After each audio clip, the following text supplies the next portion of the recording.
Very good. सबसे पहले मैं आज मेरे साथ मंच पर उपस्थित सरदार फतेह सिंह जी को चरण वंदन करता हुआ आपको एक बात बताना चाहूंगा कि मैं इनसे पहली बार मिला हूं और सोशल मीडिया में इन्होंने जो मुझे उत्साह दिया कि इस जंग में कूदे हो तो पीछे नहीं हटना, हौसला रखना। एक मेरी ओर से जोरदार तालियां सरदार फतेह सिंह जी के नाम। मैं जब इस गांव में घुसा तो मुझे गुरु गोविंद सिंह जी की यादगार में बना हुआ स्कूल दिखा। मेरा चेहरा खुश हो गया, दिल खुश हो गया। हमारी संस्कृति, हमारा धर्म अगर आज बचा हुआ है तो वो दसम पातशाह के कारण बचा। दसम पातशाह ने हमें लड़ना सिखाया, हमें अधर्म के खिलाफ खड़ा होना सिखाया और हमें कुर्बानियां देनी सिखाई। और दसम पातशाह ने यह संदेश दिया था कि मेरा कुछ नहीं होता, जो सारा है वो मेरा ही है। मोह और माया के अंदर मत पड़ो, ये संदेश दसम पातशाह गुरु गोविंद सिंह जी ने हमें दिया। आज निश्चित रूप से विषय राजनीतिक है और आगामी चुनावों का है।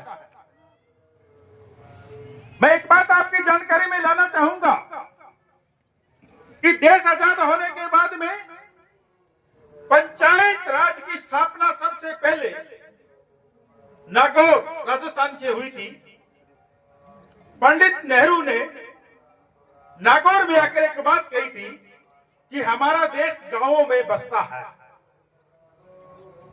ये मेरा देश है, जहां मैं खड़ा हूं, जो लोग बैठे, यही मेरा देश है। दोस्तों, मैं एक बात बताना चाहूंगा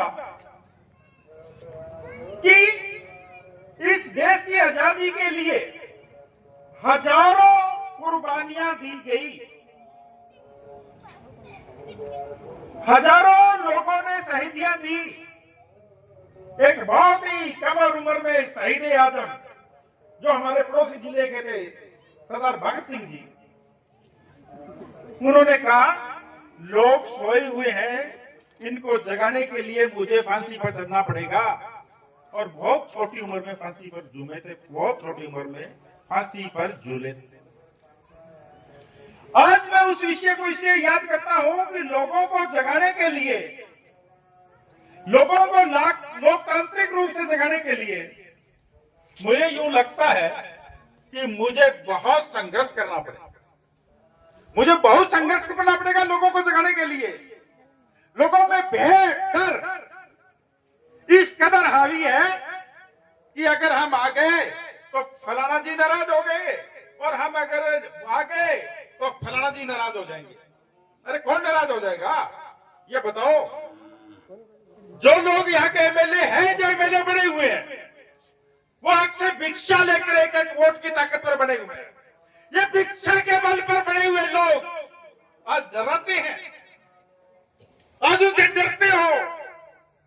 क्यों रे? क्या दिया इन्होंने? भिक्षा ले लेके बने हुए ये लोग। कोई विधायक बनते हैं तो आपसे एक एक वोट की भिक्षा लेता है और भिक्षा लेकर आप में लड़ाई करवाते हैं, दोहराई करवाते हैं। अरे भैया, इसे पकड़ना होगा, लोकतंत्र को बचाना है तो इसे पकड़ना होगा। एक करीब 10-15 दिन पहले इसमें, मैं कुमार समाज से हूं, यहाँ पर कुमार समाज के लोग इस गांव में काफी है, यहाँ कितने हैं मेरे को पता नहीं है। यहाँ के सरपंच साहब बिजलाल शाह ने मेरे को एक बात की कि आपके समाज के लोगों की सोच वार्ड पर से ऊपर है ही नहीं। क्यों भाई? क्यों नहीं है? बहुत तकड़ी बात कही और मुझे यूं लगता है उन्होंने बहुत ठीक बात की। मतलब तुम कहां जाओगे? यार मैंने तो सरपंच साहब को कहा कि मैं तो भाई 17 साल की उम्र में था तो भी कहीं हिट लिस्ट में था। सतीश पूनिया जी के साथ दूरदर्शन पर कब्जा किया, उनके साथ जेल में रहा, मुकदमे झूठे मेरे पर बहुत चले। न तो मैं मुकदमे से डरता न मैं जेल से डरता, परवाह नहीं करता। मैं तो अब आपके अधिकारों के लिए लड़ूंगा तो जी जान से लड़ूंगा। एक बात बता देता हूं कि जो देश आजाद हुआ तो उसकी लोकतंत्र की विश्व में जो सबसे बड़ा लोकतंत्र है उसकी परिभाषा क्या है? फतेह सिंह जी, उसकी परिभाषा यह है, सरकार जनता की, जनता के लिए और जनता के द्वारा। जनता लोकतंत्र का मालिक है। क्या कभी इस जनता को यूं लगा कि हम मालिक हैं? लगा? नहीं लगा ना? तो क्यों नहीं लगा? क्यों नहीं लगा? क्योंकि आपके वोट से चुने हुए लोगों के अंदर गलतफहमी आ जाती है। वो अपने आप को यह मानने लग जाते हैं हम तो फन्ने का है, हम बहुत पावरफुल है, एसपी कलेक्टर हमारी हाजिरी देते हैं, और बिल्कुल देते हैं। और वो उनकी हाजिरी देते हैं और इस जनता के ऊपर शासन करते हैं, इन पर शासन करते हैं। एक बात सीधी सीधी सी है, वोट जिसको मर्जी दे देना, जिस पार्टी को देना, और इतनी मजबूती दिमाग में रख लेना कि जिसको हम वोट दे रहे हैं वो हमारा सेवक है, आपका सेवक है, आपका स्वामी नहीं है। आपका चुना हुआ विधायक आपका सेवक है, आपका स्वामी नहीं है। और आपका एसपी कलेक्टर आपके सेवक हैं, आपके शासक नहीं है। आपके सेवक है, आपके शासक नहीं है। वो थानेदार हो, एसपी हो, डीएसपी हो, एसडीएम हो, आपके सेवक है, आपके शासक नहीं है। इस लोकतंत्र का मजाक क्यों बना रखा? मैंने आपके इसी क्षेत्र के अंदर मैं सरकारी वकील रहा हूं। मैं भगवान कृष्ण का संदेश साक्षात मानता हूं कि कर्म सबसे बड़ा है, कर्म से बड़ा कोई आपकी पूंजी नहीं हो सकती। और मैंने मेरे कार्य के अंदर मैंने रिश्वत को ठोकर मारी। मैंने कभी रिश्वत नहीं ली। इस एरिया का, पूरे एरिया का एक आदमी कह दे कि एक वकील कह दे कि इस आदमी ने कभी रिश्वत की ओर देखा है, और रिश्वतखोर को मैं देश का दुश्मन मानता हूं, देश का दुश्मन मानता हूं रिश्वतखोर को। और शायद इसी प्रेरणा से जो मेरे जानू थे, उन्होंने मुझे इस फील्ड में लाने की हिम्मत दी, इस फील्ड में लाने की हिम्मत दी। एक बात बताना चाहूंगा दोस्तों, बहुत ही सीधी सी बात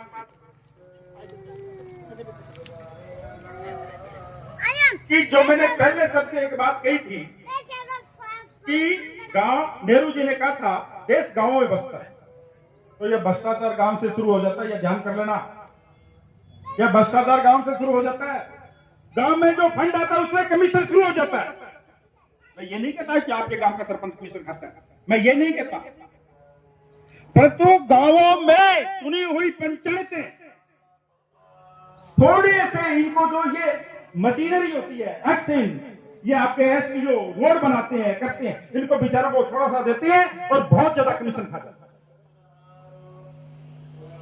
वोट दो, उनसे ईमानदारी का सबूत लो। भाई वोट ला पर ईमानदारी का सबूत दे, ये तो ईमानदार है, वो चाहे एमएलए हो चाहे वो सरपंच हो, कि वोट ला ईमानदारी का सबूत दे। और अगर मैं इस फील्ड में कूदा हूं, सरदार फतेह सिंह जी आपको बताना चाहूंगा, आज सबको बताना चाहूंगा कि अगर सुरेंद्र जलंधर इस फील्ड में कूदा है तो इसलिए नहीं कि वो लोगों का स्वामी बनेगा, वो लोगों का सेवक बनेगा, और वो इसी क्षेत्र से कम 20 लोगों की एक टीम बनाएगा, और वो टीम के सहारे, टीम के निर्देश पर, टीम के अंडर रहकर वो काम करेगा।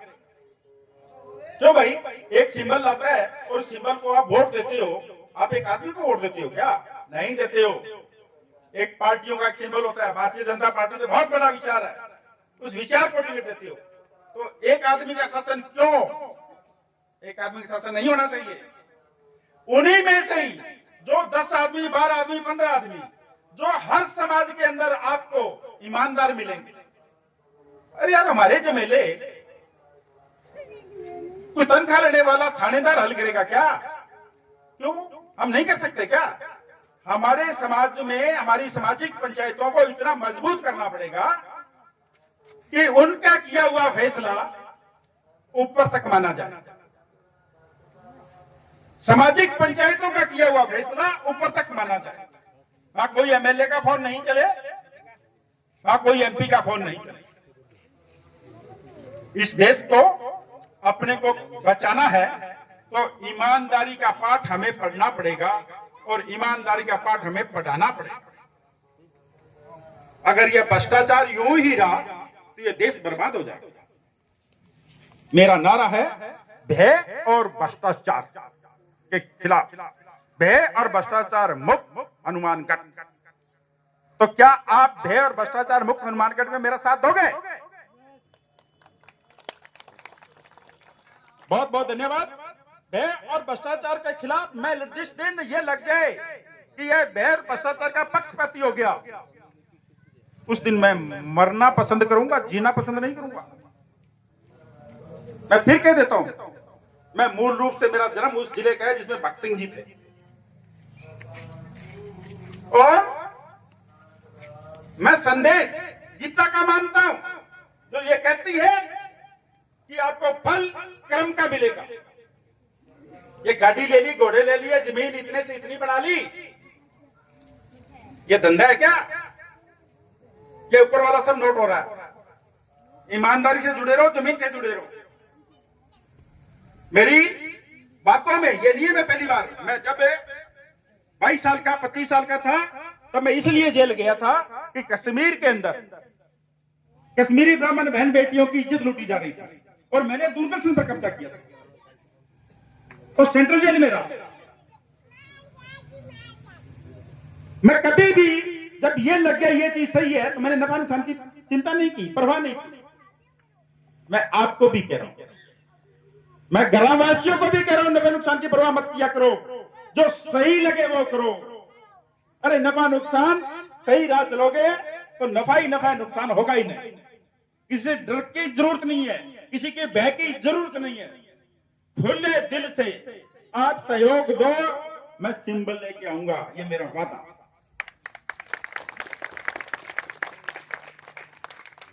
आप सहयोग दो, खुले दिल से सिंबल लेके आऊंगा, भारतीय जनता पार्टी सिंबल लेके आऊंगा। मैंने कमजोर मां का दूध नहीं पिया, ये बातें करता हूं।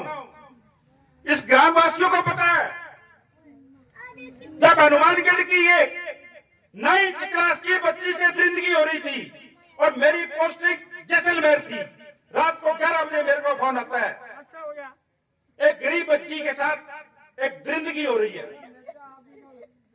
वहीं से अलर्ट करता हूं, दूसरे दिन मुकदमा दर्ज होता है और आज वो जेल में पड़ी है।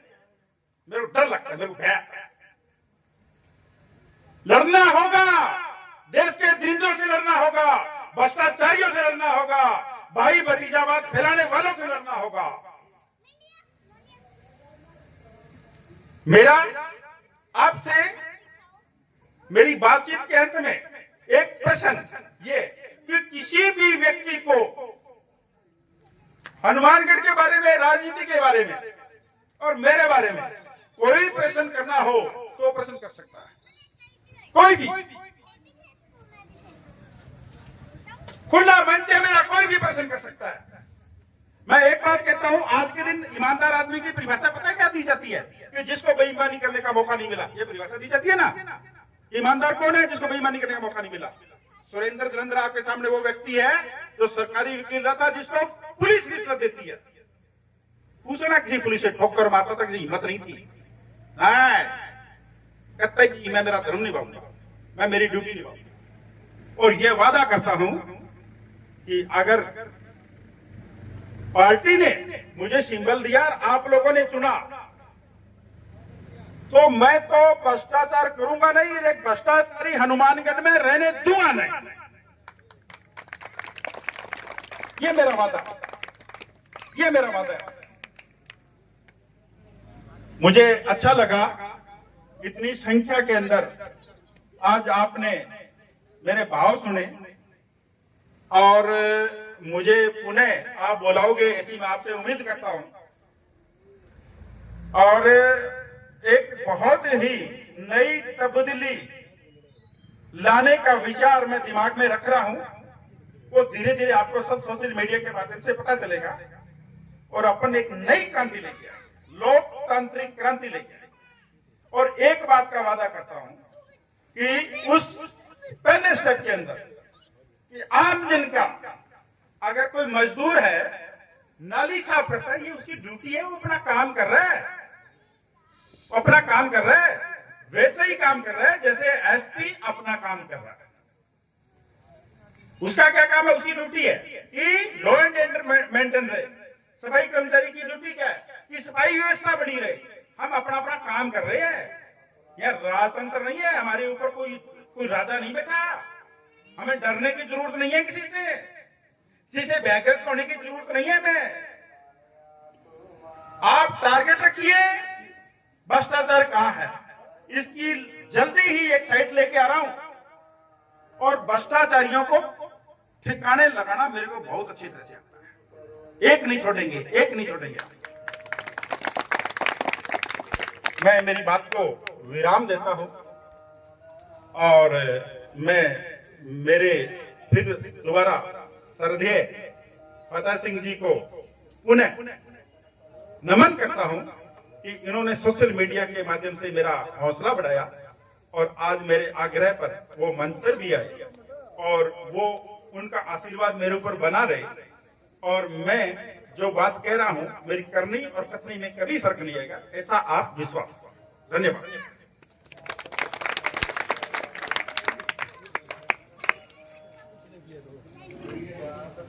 हेलो।